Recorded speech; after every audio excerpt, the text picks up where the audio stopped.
కృపగలిగిన మా తండ్రి, పరిశుద్ధుడైన మా దేవ, మీకు వందనాలు స్తోత్రాలు చెల్లిస్తున్నాం. తిరిగి రాత్రికాల సమయంలో మరొక పర్యాయము పరిశుద్ధమైన మీ మాటలు వినుటకు మాకు ఇచ్చిన అవకాశాన్ని బట్టి మీకు స్తోత్రాలు చెల్లిస్తూ ఉన్నాం. మీ మాటలు వింటూ ఉండగా ప్రభా, మా హృదయాలు మీరు దయతో తెరవమని ప్రార్థిస్తూ ఉన్నాం. మీ వాక్యము మా హృదయపు లోతుల్లోనికి బలముగా నాటబడుటకు సహాయం చేయండి. చొచ్చుకొని వెళ్ళినట్లుగా సహాయం చేయండి. మా జీవిత ప్రవర్తనలో ఒక గొప్ప పరివర్తన తీసుకొని రాగలిగినట్లుగా ప్రభా మీరు కనికరించి సహాయం చేయండి. అయినా మమ్మల్ని మేము మీ చేతులకు అప్పగిస్తూ ఘనత మహిమ ప్రభావములను మీకు ఆరోపిస్తూ మా రక్షకుడైన యేసుక్రీస్తు ఉన్నతమైన నామంలో ప్రార్థన చేస్తున్నాము తండ్రి, ఆమేన్.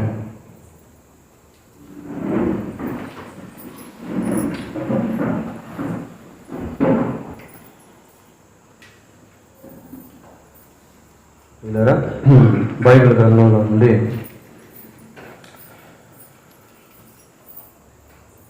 పద్దెనిమిదవ కీర్తన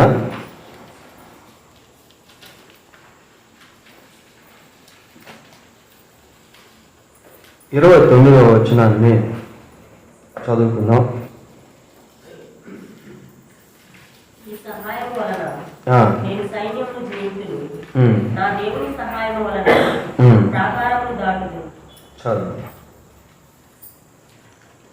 నీ సహాయము వలన నేను సైన్యమును జయింతును, నా దేవుని సహాయము వలన ప్రాకారమును దాటును.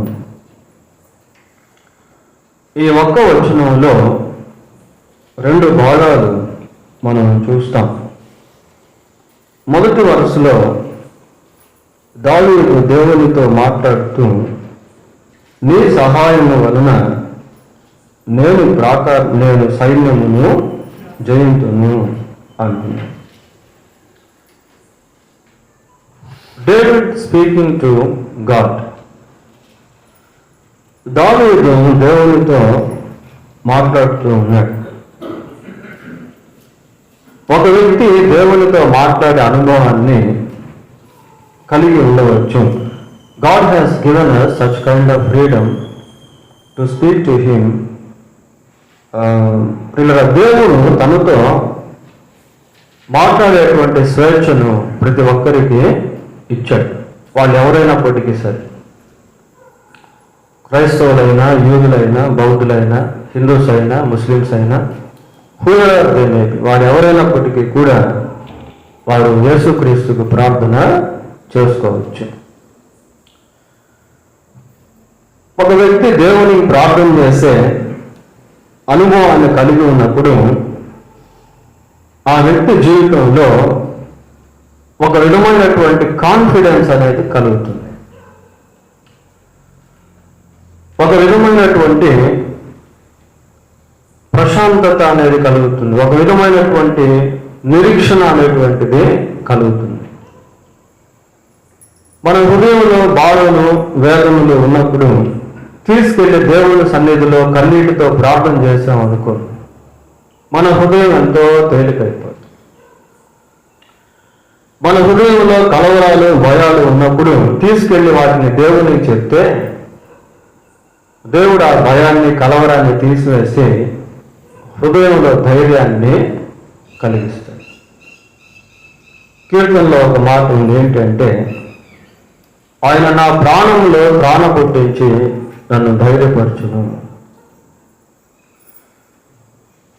God will make us bold when we pray in His presence and pour out our fears that we have in our heart and hearts.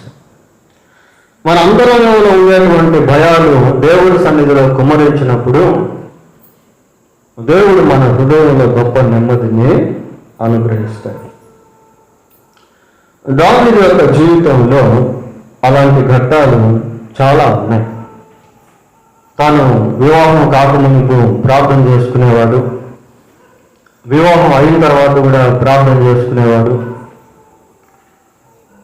శత్రువులు తరువుతూ ఉన్నప్పుడు ప్రార్థించేవాడు, అరణ్య ప్రదేశాల గుండా ప్రయాణం చేస్తున్నప్పుడు ప్రార్థించేవాడు, సింహాసనం మీద కూడా ప్రార్థన చేసేవాడు. So David has lot of prayer experiences. కాబట్టి దావీదుకి తన జీవితంలో అనేకమైన ప్రార్థన అనుభవాలు ఉన్నాయి. నీ సహాయం వలన నేను సైన్యమును జయించును అని ఈ వరుసలో దావీదు దేవునితో మాట్లాడుతూ కింద వరుసకు వచ్చేసరికి అంటున్నాడు, నా దేవుని సహాయం వలన ప్రాకారమును దాటును. పైభాగంలో దేవుని సహాయం గురించి మాట్లాడుతూ కింద భాగంలో దేవుని యొక్క సహాయాన్ని అనుసరిస్తున్నట్టుగా మాట్లాడుతూ ఉన్నాడు. నా దేవుని సహాయం వలన ప్రాకారమును దాటుదును. ఈ మాట ఎలా ఉంది అని అంటే, నా దేవుడు అనేటువంటి ఎక్స్ప్రెషన్ దేవుణ్ణి తనతో కలుపుకునేటువంటి అనుభవాన్ని దావీదు కలిగి ఉన్నాడు. పిల్లల ఎప్పుడు కూడా మనం దేవుణ్ణి మనతో కలుపుకునేటువంటి వారంగా ఉండాలి. ఒకసారి ఒక వ్యక్తి చాలా దుఃఖంతో పాస్టర్ గారి దగ్గరికి వెళ్ళాడు. పాస్టర్ గారి దగ్గరికి వెళ్తే చాలా కృంగిపోయిన స్థితిలో ఉన్నాడు. అదే నీ సమస్య ఎంతో చెప్పు అని అంటే, నాకు చాలా పెద్ద సమస్య ఉందండి అన్నాడు. అప్పుడు పాస్టర్ గారు ఏం చేశారంటే ఒక బోర్డు మీద ఆయన సమస్య అని చెప్పి ఒక గీత రాశాడు. ఆ గీతను చూసినప్పుడల్లా చాలా సమస్య కనబడతాం. ఆ తర్వాత మళ్ళీ పాస్టర్ గారు ఏం చేశారంటే ఆ గీత పైన ఇంకా పెద్ద గీత రాశారు. ఇప్పుడు ఆ పెద్ద గీతను చూడంటే పెద్ద గీతను చూస్తూ ఉంటే సమస్య ఎలాగుంది ఆయన కంటికి చిన్నదిగా అయిపోయింది. Whenever we learn to see God, look at God, మనం ఎప్పుడైతే దేవుణ్ణి చూసేటువంటిది నేర్చుకుంటామో సమస్యలు ఎలా కనబడతాయి, మనకి చిన్నదిగా కనబడతాయి.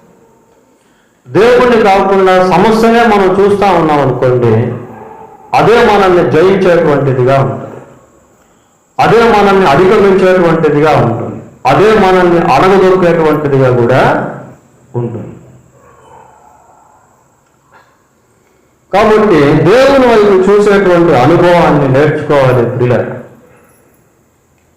నా దేవుని సహాయముతో అనే ఈ ఎక్స్ప్రెషన్ ఎలాగుంది అంటే, దేవుని మీద ఆధారపడేటువంటి, దేవుని వైపు చూసేటువంటి, దేవుని పట్ల నమ్మకాన్ని కలిగి ఉండేటువంటి అనుభవానికి సూచనగా ఉంది. నా దేవుని సహాయముతో ప్రాకారమును దాటుదును. కనుక దేవుణ్ణి తనతో కూడా పెట్టుకునేటువంటి అనుభవం ఇది చాలా ఇంపార్టెంట్ ప్రియులారా. బైబిల్లో ఒక మాట ఉంది, ఏంటంటే యెహోవా తమకు దేవుడుగా గల జనులు ధన్యులు. Who are the blessed on this earth. ఈ భూమి మీద ఎవరు గొప్పవారు ధన్యులు అని అంటే, యెహోవాను ఎవరైతే దేవుడిగా తమకు దేవుడిగా చేసుకుంటారో వాడు ధన్యులు. యెహోవా అందరికీ దేవుడే, కానీ అందరూ ఆయన్ని దేవుడిగా చేసుకోలేదు. కాబట్టి అందరూ ఆయన ఇచ్చేటువంటి ధన్యతను పొందుకోలేకపోతున్నారు. ఎవరైతే తమకు దేవుడిగా చేసుకుంటారో వారు ఆ ధన్యతను అనుభవించేటువంటి వారుగా మారుతారు. కనుక మరి దేవుణ్ణి కలుపుకోవడం ప్రియులారా, దేవుణ్ణి కలుపుకొని ముందుకు సాగిపోతూ ఉంటే ప్రాకారాలు మనం వెనక్కి వెళ్తూ ఉంటాయి. దానియేలు గ్రంథంలో ఒక మాట రాయబడి ఉంది చూడండి. దానియేలు గ్రంథం 11వ అధ్యాయము 32వ వచనం. దానియేలు గ్రంథం 11వ అధ్యాయము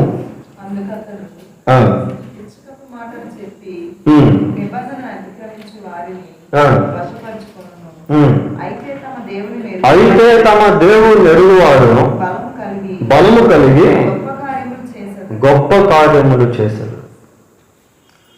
తమ దేవుని ఎరుగువారు బలము కలిగి గొప్ప కార్యములు చేశారు.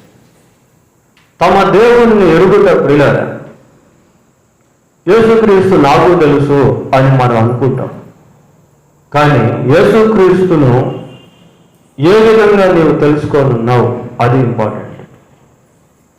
I know Jesus, okay, but in what kind of way you know Jesus?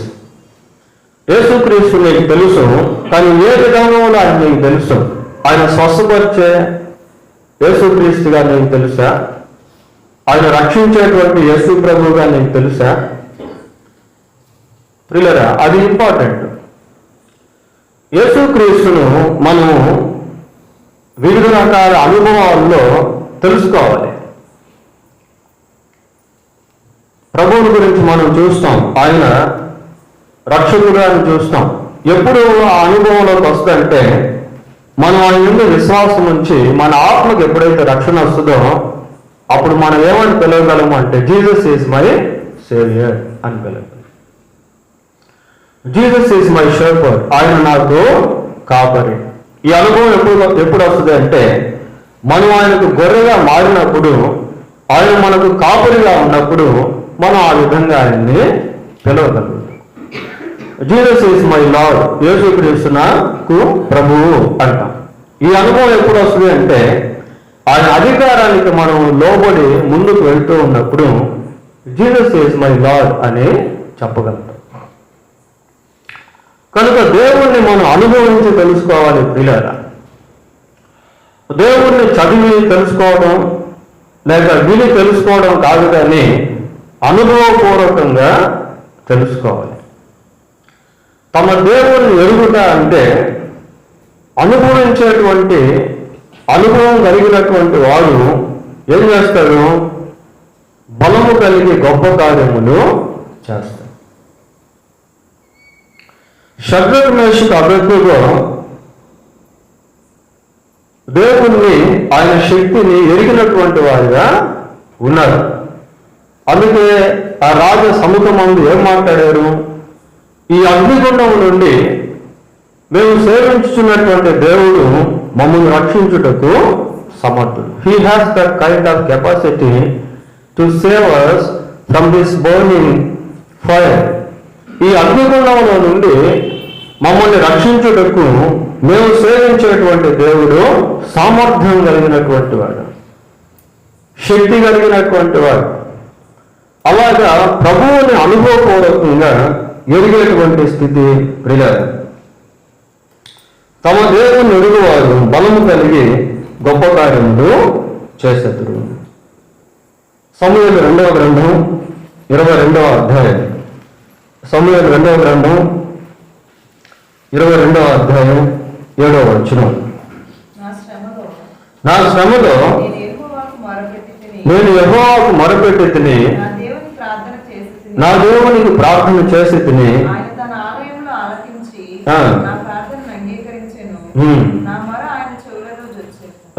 నా మొర ఆయన చెవుల్లో వచ్చాను.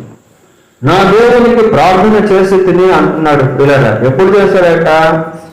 On the time of struggle, శ్రమలో దేవునికి ప్రార్థన చేశాడు. అక్కడ మనం ఏమని చదువుతున్నాం? నా దేవునికి ప్రార్థన చేసి తిని, నా దేవునికి ప్రార్థన చేసి తిని. కనుక ప్రార్థన చేసేటువంటి అనుభవం ప్రియ ఎప్పుడు అంటే శ్రమ సంభవించినప్పుడు, కష్టం సంభవించినప్పుడు. శ్రమలో నీకంటూ ఒక దేవుడు సహాయం చేయగలిగినటువంటి వాడు ఉన్నాడు అన్న సత్యం నువ్వు గ్రహించాలి, గుర్తించాలి. చాలాసార్లు శ్రమ వచ్చినప్పుడు మనం దేవుని గురించి అంతగా ఆలోచన చేయం. మనుషుల్ని ఆశ్రయించేటువంటి వారంగా ఉంటాం, బలాన్ని ఆశ్రయించేటువంటి వారంగా, జ్ఞానాన్ని ఆశ్రయించేటువంటి వారంగా, ధనాన్ని ఆశ్రయించేటువంటి వారంగా ఉంటాం. అవన్నీ సెకండరీ థింగ్స్. మొదటిగా ఏం చేయాలి అంటే దేవునికి ప్రార్థన చేయాలి. నా దేవునికి ప్రార్థన చేస్తుంది, నేను మొరపెట్టాను, ఆయన నా ప్రార్థన ఆలకించాడు అని ఈ మాటలు అక్కడ మనం చదువుతా ఉన్నాం. God is so faithful. దేవుడు ఎంతో నమ్మదగిన దేవుడు ప్రియులారా.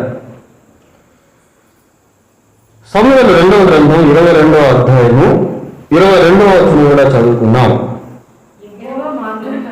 నేను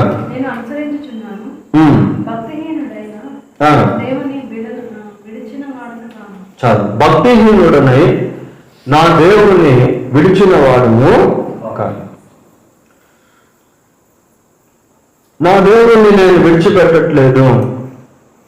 ప్రియులారా, భక్తిహీనత అనేటువంటిది ఏం చేస్తుంది అంటే దేవుణ్ణి విడిచిపెట్టే అనుభవానికి నడిపిస్తుంది. ఓవర్కమ్ అన్గాడ్లీనెస్, భక్తిహీనతను జయించేటువంటి స్థితి.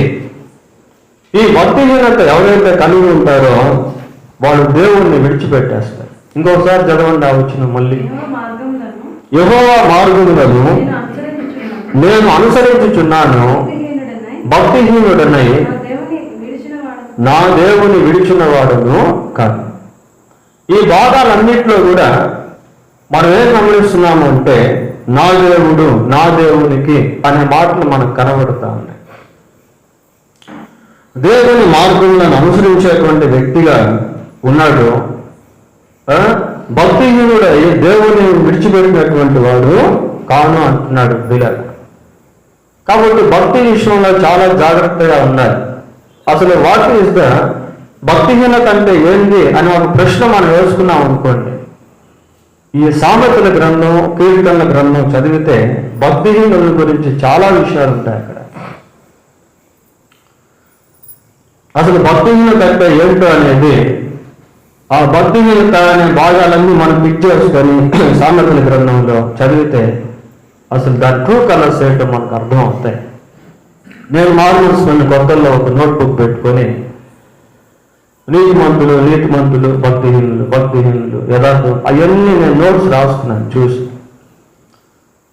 అలా రాసుకున్నాక వాటిని చదివితే దాంట్లో నుంచి ఒక రూపం అనేది మనకు కనబడుతుంది. అసలు ఏంటి భక్తిహీనత అనేది ఎలా ఉంటుంది అనేది. అలాగే బైబిల్ని మనం పరిశీలించి సెర్చ్ చేసి చూసినప్పుడు, చదివినప్పుడు ఈ పదాల యొక్క అర్థాలు మనకు తెలుస్తాయి. ప్రియులారా, భక్తిహీనత అంటే ఏంటి? భక్తి లేనటువంటి వ్యక్తి అని అర్థం. అసలు భక్తి అంటే ఏంటి, ఆ డెఫినేషన్ ఏంటి, అవి కూడా మనకు అర్థం కావాలి. బైబిల్లో మనం చదివితే వాటిని గురించి మనకు తెలుస్తాయి. సరే, దినవృత్తాంతం మొదటి గ్రంథం 29వ అధ్యాయం. నా దేవుడు అనేటువంటి మాట మనం చూస్తా ఉన్నాం ప్రియులారా. దినవృత్తాంతం మొదటి గ్రంథం 29వ అధ్యాయం 2వ వచనం. నేను బహుగా ప్రయాసపడి నా దేవుని మందిరమునకు కావలసిన బంగారపు పనికి బంగారమును, వెండి పనికి వెండిని, ఇత్తడి పనికి ఇత్తడిని, ఇనుప పనికి ఇనుమును, కర్ర పనికి కర్రలను,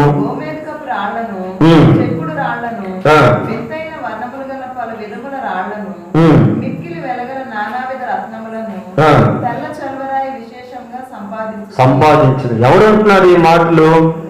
దావీదే అంటున్నాడు. ప్రియులారా, నా దేవుని మందిరం కొరకు అంటున్నాడు. అంటే ఈ నా దేవుని కొరకు ఈ మాటలన్నీ ఎలా ఉంటాయంటే దేవుణ్ణి కలుపుకునేటువంటి అనుభవం అన్నమాట. లవింగ్ గాడ్, హగ్గింగ్ గాడ్, దేవుణ్ణి హత్తుకోవడం, దేవుణ్ణి ప్రేమించడం. నా దేవునికి మందిరం కావాలి, ఆ మందిరానికి బంగారు కావాలి, వెండి కావాలి, రాగి కావాలి, ఇనుము కావాలి. ఇలా దావీదు ముందుగానే ఆలోచన చేసి తాను మరణించక ముందే వాటన్నిటిని కూడా సమకూర్చాడు. దేవుని కొరకు ఏదైనా చేయాలి అంటే first of all we must learn to love God before doing something for sake of his Kingdom. దేవుని కొరకు, దేవుని రాజ్యం కొరకు ఏదైనా చేయాలి అంటే మొదటిగా ఆయన్ని ప్రేమించేది నేర్చుకోవాలి. దావీదు దేవుని ప్రేమించేవాడు కనుక దేవుని యొక్క మందిరముల గురించి ఆలోచించాడు, దేవుని యొక్క ఉపకరణములను గురించి ఆలోచించాడు.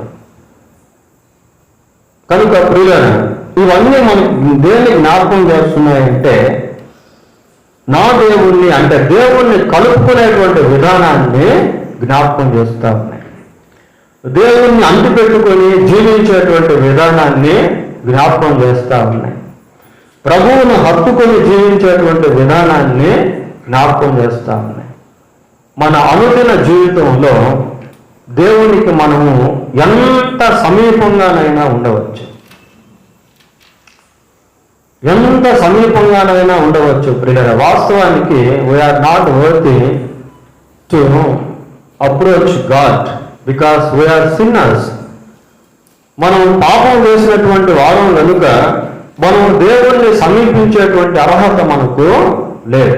కానీ దేవుడు ఏం చేస్తాడు అంటే, ఆయనను మనం సమీపించలేము కాబట్టి ఆయనే మనల్ని సమీపించి ఆయన మనల్ని హక్కున చేర్చుకున్నాడు. కాబట్టి ఇప్పుడు మనం ఎంతైనా దేవునితో సహవాసం చేయొచ్చు, ఎంతైనా దేవుని సన్నిధిలో ప్రార్థన చేసుకోవచ్చు, ఎంతైనా దేవుని హత్తుకొని జీవించవచ్చు ప్రియులారా. ముందుగా దేవుణ్ణి హత్తుకొని జీవించే కృప ఈ రాత్రి వాక్యం ఉంటున్న మనందరికీ దేవుడు దయచేయునుగాక. సరే, నీ సహాయము వలన, నా దేవుని సహాయము వలన ప్రాకారమును దాటుదును. ఇక్కడ దేవుని సహాయమును గురించి మాట్లాడుతూ ఉన్నాడు ప్రియులారా. అంటే దావీదు తన జీవితంలో తన సహాయాన్ని దేవుడిగా ఏర్పాటు చేసుకున్నాడు. 121వ కీర్తన 1వ వచనాన్ని చదువుకున్నాం.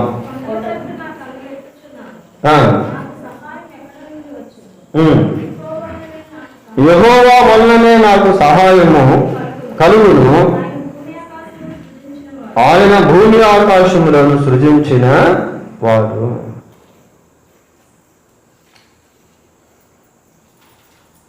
చాలా మంచి మాటలు ప్రియులారా. ఏమంటున్నాడు? యెహోవా వలననే నాకు సహాయం, కొండల తట్టు నా కన్నులు ఎత్తుచున్నాను, నాకు సహాయం ఎక్కడి నుండి వచ్చును? యెహోవా వలననే నాకు సహాయము కలుగును, ఆయన భూమి ఆకాశములను సృజించిన వాడు.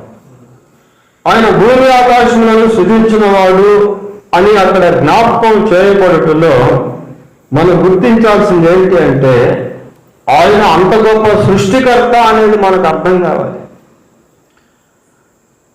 దేవుడు ఎంతగా మనకు అర్థమైతే అంతగా మనం ఆయన మీద ఆధారపడే అవకాశము ఉంటుంది, ఆయన ఆనుకునే అవకాశము ఉంటుంది పిల్లలు. ఆయన భూమిని ఆకాశాన్ని సృష్టించాడు, అందులో ఉన్న వాటిని ఆయనే సృష్టించాడు కనుక, ఆయన సృష్టికర్త అయిన దేవుడు కనుక, లేని వాటిని ఉన్నట్టు పిలిచేటువంటి వాడు కనుక, ఆయనే మనకు సహాయకుడు అయితే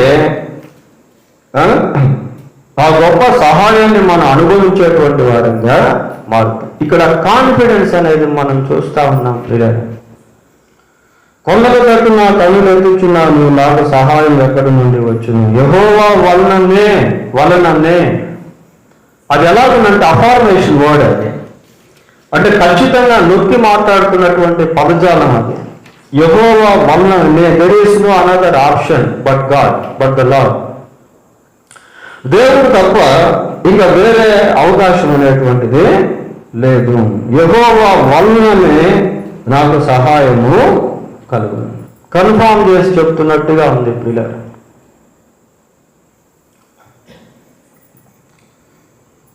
కాబట్టి దేవుని యొక్క సహాయం గురించి అక్కడ మనము చూస్తాము. ప్రభు యొక్క సహాయాన్ని పొందుకొని విశ్వాసం నుంచి అనేక మంది మేలు పొందారు. ఆయన ఎలాంటి సహాయకుడు అంటే 46వ కీర్తన 1వ వచనం కూడా చదువుకున్నాం. దేవుడు మనకు ఆశ్రయమును దుర్గమునై ఉన్నాడు, ఆపత్కాలములో ఆయన నమ్ముకొనదగిన సహాయకుడు. ఎవరు? ఆపత్కాలములో ఆయన నమ్ముకొనదగిన సహాయం. ఆపద సంభవిస్తూ ఉందనుకోండి, నానేటువంటి వారు ఎవరు లేరు పిల్లలు. కొన్నిసార్లు నిర్భయ కేసులు అక్కడక్కడ జరుగుతూ ఉంటాయి. ఒకవేళ ఆ సమయంలో అటువంటి పరిస్థితుల్లో నిజంగా వాడు దేవుడికి ప్రార్థన చేస్తే నేను అనుకుంటాను ఖచ్చితంగా దేవుడు ఏదో ఒక విధంగా సహాయము చేస్తాడు. ప్రియులారా, ఆపత్కాలములో ఆయన నమ్ముకొనదగిన సహాయం. ఆపద వస్తూ ఉంది. God who is unseen will definitely help the people who pray and trust him. ప్రియులారా, ఆయన పట్ల విశ్వాసం ఉంచి ప్రార్థన చేసేటువంటి వారికి అదృశ్యుడైనటువంటి దేవుడు తప్పకుండా సహాయము చేస్తాడు. దేవుడు కూడా భూమి మీద ఉన్నాడు. ప్రియులారా, దేవుని యొక్క దూతలు భూమి మీద సంచారం చేస్తూ ఉన్నారు. పరిశుద్ధాత్మ దేవుడు భూమి మీద సంచరిస్తూ ఉన్నాడు. దేవుని యొక్క సంఘం ఇంకా భూమి మీద సజీవంగానే ఉంది. అయినప్పటికీ లోకంలో విపత్తులు, లోకంలో దారుణాలు, లోకంలో భయంకరమైనటువంటి హింసలు, పైశాచికత్వం, రక్తపాతాలు, మారణహోమాలు. ఎందుకు అంటే దేవుడు లోకంలో ఉన్నటువంటి మనుషులు దేవుణ్ణి విశ్వసించేవారుగా లేరు.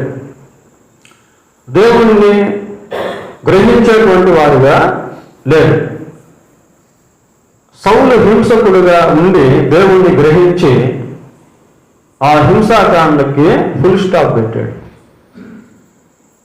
ఉగ్రవాదులు దేవుణ్ణి నమ్ముకుంటే వాళ్ళు ఇంకా ఉగ్రవాదులుగా ఉండలేరు. టెర్రరిస్టులు దేవుణ్ణి నమ్ముకుంటే, దొంగలు దేవుణ్ణి నమ్ముకుంటే, వ్యభిచారులు దేవుణ్ణి నమ్ముకుంటే, హంతకులు దేవుణ్ణి నమ్ముకుంటే వాళ్ళు మళ్ళీ ఆ విధానంలో ఉండలేరు. ప్రియులారా, మనుషులకు దేవుడు తెలియకపోవటం వల్లే ఈ అరాచకాలు అనేటువంటి లోకంలో జరుగుతా. The person who knows God can overcome Satan devices. ప్రభువును ఎరిగినటువంటి వ్యక్తి సైతాను యొక్క తంత్రాలను జయించేటువంటి వ్యక్తిగా మారుతాడు.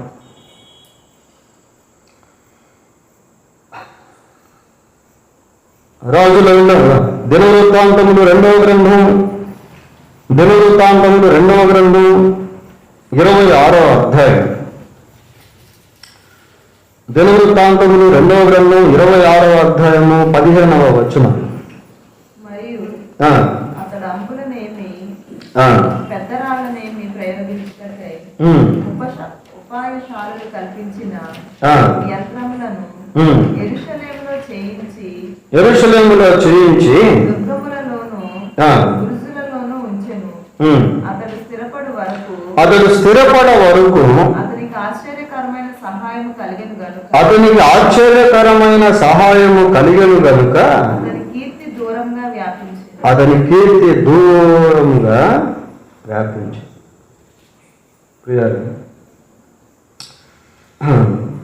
అతనికి ఆశ్చర్యకరమైనటువంటి సహాయము కలిగింది కాబట్టి అతని కీర్తి దూరంగా వ్యాపించిందండి. ఒక రాజుల గురించి మాటలు మనం ఇక్కడ చూస్తా ఉన్నాం. బుజ్జియా అనేటువంటి రాజుని గురించి. ప్రియులారా, యెరూషలేములో చేయించి దుర్గములలోను బురుజులలోను ఉంచెను. అతడు స్థిరపడు వరకు అతనికి ఆశ్చర్యకరమైన సహాయం కలిగను కనుక అతని కీర్తి దూరముగా వ్యాపించింది. దేవుడు చేసినటువంటి సహాయాన్ని బట్టి ఉజ్జియా రాజు ఎంతగానో హెచ్చించబడ్డాడు. ఉజ్జియా రాజుకి ఎంతో జ్ఞానము, అమోఘమైనటువంటి జ్ఞానము ఆయన పొందుకున్నాడు. దేవుడు చేసేటువంటి ఆశ్చర్యకరమైనటువంటి సహాయము మనుషులను హెచ్చించేటువంటిదిగా ఉంటుంది. ఆయన కీర్తి అంతా చూడండి, అతని కీర్తి దూరముగా వ్యాప్తి. ఆశ్చర్యకరమైన సహాయం కలిగను కనుక అతని కీర్తి దూరముగా వ్యాపించాడు. ఉజ్జియాను దేవుడు అంతగా హెచ్చించాడు. ప్రియులారా,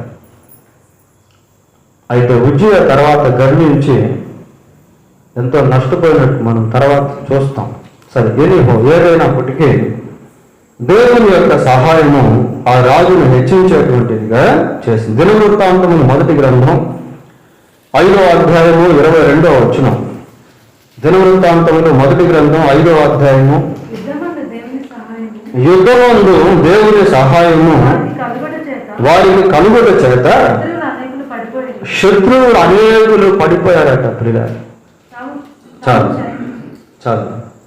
యుద్ధంలో దేవుని సహాయం వారికి కలుగుట వలన శత్రువులు అనేక మంది పడిపోయారు, కుప్పకూలిపోయారు.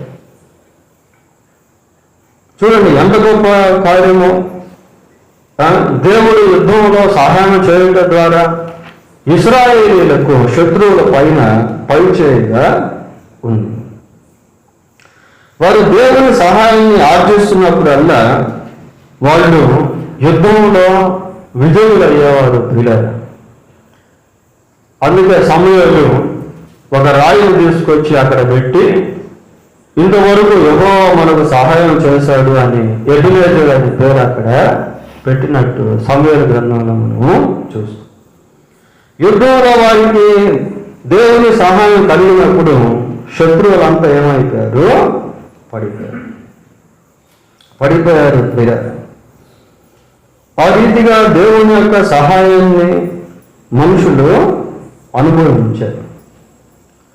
109వ కీర్తన 21వ వచనం కూడా చూడండి. యెహోవా ప్రభువా, నీ నామమును బట్టి నాకు సహాయం చేయుము. నీ కృప ఉత్తమమైనది కనుక నన్ను విడిపించుము. చాలు. యెహోవా ప్రభువా, నీ నామమును బట్టి నాకు సహాయము చేయుము. ఆ ప్రేయర్ రిక్వెస్ట్లు చూడండి ఎలా ఉన్నాయో. యెహోవా ప్రభువా, నీ నామమును బట్టి నాకు సహాయము చేయుము. ఏమంటే దేవుని యొక్క నామము ద్వారా మనం సహాయాన్ని పొందుకునేటువంటి వారంగా ఉంటాం. యేసు ప్రభు ఒక మాట అన్నాడు, నా నామములో ఏది అడిగినను నేను చేస్తాను. I will do whatever you ask in my name.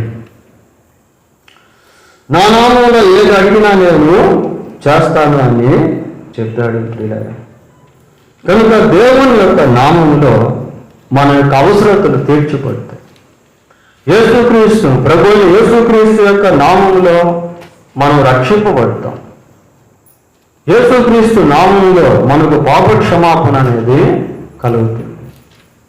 యేసుక్రీస్తు నామములో మన ప్రార్థనకు జవాబు అనేది కలుగుతుంది. యేసయ్య నామములో స్వస్థత అనేది కలుగుతుంది. యేసుక్రీస్తు నామములో విజయం అనేటువంటిది కలుగుతుంది ప్రియులారా. సరే, ఈ 18వ కీర్తన 29వ వచనంలో మూడవ వాక్యం మనం చూసినప్పుడు దావీదు అంటున్నాడు, నా దేవుని సహాయము వలన ప్రాకారమును దాటును. నా దేవుని సహాయము వలన ప్రాకారమును దాటును. ఇది చాలా మంచి మాట ప్రియులారా. పౌలు దీనికి రిలేటెడ్గా ఒక మాట అన్నాడు. ఏమన్నాడంటే చూడండి, ఫిలిప్పీ పత్రిక 4వ అధ్యాయము 13వ వచనం చదువుకుందాం. నన్ను బలపరచు వారి యందే నేను సమస్తమును చేయగలను. చూడండి, ఆ మాట ఈ మాట మనం పోల్చుకున్నప్పుడు రెండింటిలో చాలా బలమైనటువంటి అర్థాలు అనేవి దాగి ఉంటాయి. నన్ను బలపరచు వారి యందే నేను సమస్తము చేయగలను, నా దేవుని సహాయం వలన ప్రాకారమును తాకును. బౌండరీస్, ప్రాకారాలు. ఆ రోజుల్లో మరి శత్రు రాజ్యాలు వాళ్ళ చుట్టూ, వాళ్ళ దేశాల చుట్టూ ప్రాకారాలు కట్టుకునేవాళ్ళు ప్రియులారా. చాలా బలంగా కట్టుకునేవాళ్ళు. ఇంటికంటే ప్రాకారం చాలా దిట్టంగా కట్టుకునేవాళ్ళు. ఆ ప్రాకారాల మీద కావలి వాళ్ళను పెట్టేవాడు. శత్రువులు ఎవరైనా వస్తున్నారు అంటే ప్రాకారాల మీద నుండే వాళ్ళతో యుద్ధము చేసేవాడు. ఒకవేళ ఈ శత్రువులు ఆ ప్రహరీ గోడలు లేక ప్రాకారాలు, చాలా ఎత్తైన ప్రాకారాలు ఉంటాయి. ఇప్పుడు the great wall of China మనం చూస్తాం కదా, అది కూడా ఒక రకంగా ప్రాకారం అండి. యెరూషలేము చుట్టూ ప్రాకారం అనేటువంటిది ఉంటుంది. అలా దేశాలు, రాజ్యాలు ప్రాకారాలు చుట్టూ కట్టుకొని అక్కడ వాళ్ళు క్షేమ నివాసం చేసేవాళ్ళు. ఈ శత్రువులు రాజ్యంలోనికి ప్రవేశించాలి అంటే ప్రాకారాలను దాటి ప్రవేశించాలి. Otherwise they cannot enter.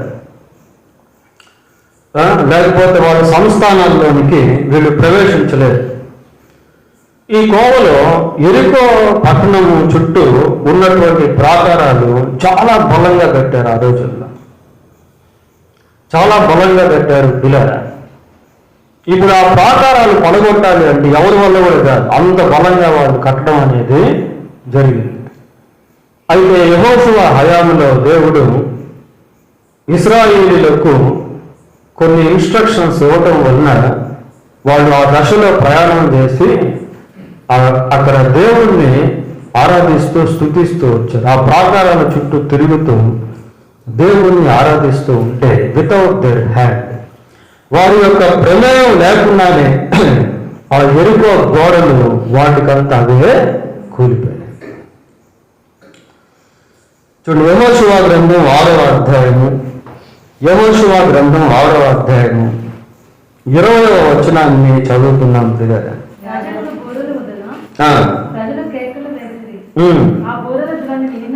ఆ బూరల ధ్వని వినినప్పుడు ప్రాకారము కూలిపోయింది ప్రియులారా. అంత బలమైనటువంటి ప్రాకారము, దేవుని చిత్తానుసారంగా వీరు వెళ్ళినప్పుడు, స్తుతించినప్పుడు, దాని చుట్టూ తిరిగినప్పుడు, బూరలు ఊదినప్పుడు, కేకలు వేసినప్పుడు దానంతటా అదే కూలిపోయింది. ఎప్పుడైతే ఎరుకో ప్రాకారం కూలిపోయిందో ప్రజలు దానిలోని ప్రవేశించి ప్రాకారం కూలిన ప్రజలందరూ తమ ఎదుటికి చక్కగా పట్టణ ప్రాకారమును ఎక్కి పట్టణమును పట్టుకున్నారు. ఇంకా వెళ్ళిపోయారు, ఎంటర్ అయిపోయారు సిటీలోకి, వెళ్ళిపోయి పట్టణాన్ని పట్టుకున్నారు. ఆ రోజుల్లో ఆ విధంగా ఈ ప్రాకారాలు రాజ్యాలకు బలంగా ఉంటా ఉండే. నా దేవుని సహాయము వలన నేను ప్రాకారమును దాటాను. ఇంకా ఒక రకంగా చెప్పాలంటే ఆపివేసేటువంటి ఆటంక, మన జీవితంలో ఎదురయ్యేటువంటి వైఫల్యాలు, ఓటమి, ఇవి కూడా ఒక రకమైన ప్రాకారాలు లాంటివి ప్రియారా. ఎదగలేనటువంటి స్థితి, ముందుకు వెళ్ళలేనటువంటి స్థితి, దాటలేనటువంటి స్థితి, బలహీనపరిచేటువంటి స్థితి, పడగొట్టేటువంటి స్థితి, జయించేటువంటి స్థితి, మనల్ని అధిగమించేటువంటి స్థితి, అణగదొక్కేటువంటి స్థితి, ఇలాంటివన్నీ కూడా ఒక రకమైనటువంటి కైండ్ ఆఫ్ బౌండరీస్. ఇవన్నీ కూడా ఒక విధమైనటువంటి ప్రాకారాలు లాంటివి. అయితే ఈ ప్రాకారాలను జయించాలి అంటే we need to have the assistance of God to overcome this kind of boundaries. ఈ ప్రాకారాలను అధిగమించాలి అంటే దేవుని యొక్క సహాయం మనకు కావాలి ప్రియులారా. దేవుణ్ణి మనం బేస్ చేసుకోవాలి. మన సొంత ఆలోచనలు, సొంత జ్ఞానము, సొంత తలంపులు, లేకపోతే వాళ్ళు ఇచ్చే వీళ్ళు ఇచ్చే సలహాలు, we can't build our life according to other suggestions, other councils. ఇతరుల యొక్క సలహాలు, ఇతరుల యొక్క ఆలోచనలతో మన జీవితాలను మనం కట్టుకోలేము. దేవుని యొక్క సహాయంతో ప్రాకారాలు దాటి అనుభవంలోనికి రావాలి. God will definitely help us to cross the boundaries. దేవుని మీద ఆధారపడుతూ, దేవుణ్ణి ఆనుకుంటూ, దేవుణ్ణి కలుపుకుంటూ, దేవుని సన్నిధిలో ప్రార్థన చేస్తూ ముందుకు వెళ్ళిపోతూ ఉండాలి ప్రియులారా. దేవుడే మనకు ముందుగా వెళ్ళుచు మెట్టగా ఉన్న స్థలాలను సరళం చేస్తాడు. ఒక చిన్న వాక్యం చేసి మనం ముగిద్దాం. అపోస్తలుల కార్యములు 12వ అధ్యాయం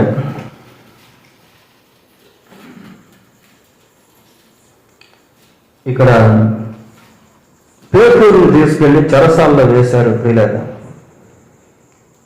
పేతురుని తీసుకెళ్లి చెరసాల్లో వేస్తే చూడండి 6వ వచనం, 12వ అధ్యాయం 6వ వచనం. హేరోదు అతన్ని వెలుపలికి తీసుకుని రావాలని ఉండగా ఆ రాత్రియే పేతురు 2 సంఖ్యల్లో బంధించబడి 2 సైనికుల మధ్య నిద్రించుచుండెను. మరియు కావలి వారు తలుపు ఎదుట చెరసాల కాచుకుంది. చాలా పకడ్బందీగా ఉన్నాయి. పేతుర్ని చెరసాలలో పెట్టారు. పేతురేమో నిద్రపోతా ఉన్నాడు. కావలి వారు వెనుకోగలిగి ఉన్నారు. పేతురికి మాత్రం తప్పించుకుని వెళ్ళడానికి అవకాశాలు లేవు. అది ఒక బౌండరీ. అక్కడ ఏమైంది? ఇదిగో ప్రభువు దూత అతని దగ్గర నిలిచెను. అతడు ఉండిన గదిలో వెలుగు ప్రకాశించెను. దూత పేతురు పక్కను తట్టి త్వరగా నెమ్మని చెప్పి అతని లేపగా సంఖ్యలు అతని చేతుల నుండి ఊడిపడ్డాయి. పిల్లలు వాటిపై అయ్యే ఊడిపోతా ఉన్నాయి. ఎవరు ఓడివేయటం లేదు. సంఖ్యలు వాటిపై అదే తిరిగిపడతా ఉన్నాయి. దేవుడు కార్యం చేసేటప్పుడు అన్నీ అలాగే ఉంటాయి. వచ్చిన సమస్యలన్నీ పక్కకు సర్దుకుని వెళ్ళిపోతా ఉంటాయి. వాటికంతట అవే. ఆ బంధకాలన్నీ కూడా వాటికంతటికి అవే తెగిపోతా ఉంటాయి. దేవుడు రక్షించినప్పుడు, దేవుడు మాట్లాడినప్పుడు, దేవుడు కార్యం చేసినప్పుడు, దేవుడు సహాయం చేసినప్పుడు వాటికంతటి అవే ఊడిపడ్డాయి. పిల్లలు తర్వాత ఏం జరిగింది? అప్పుడు దూత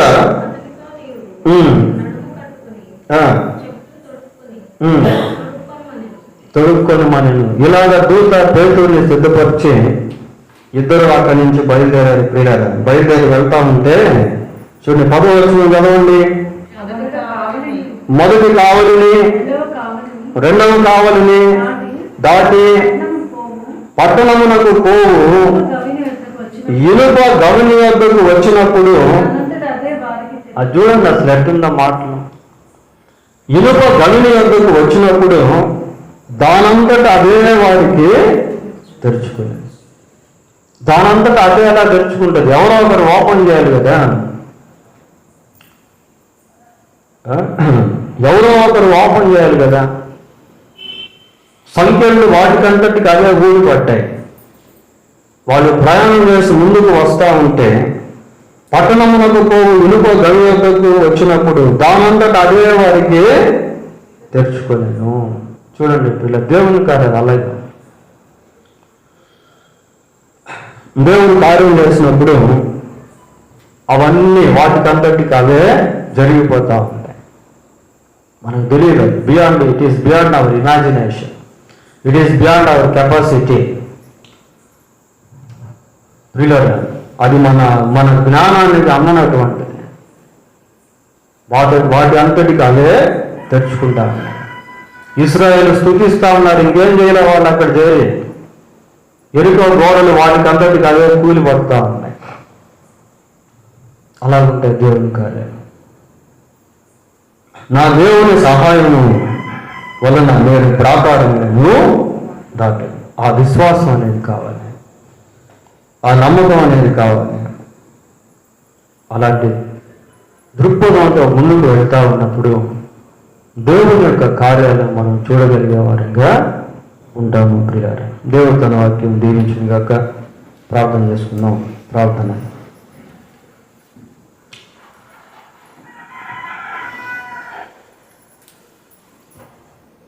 కృప కలిగిన మా తండ్రి,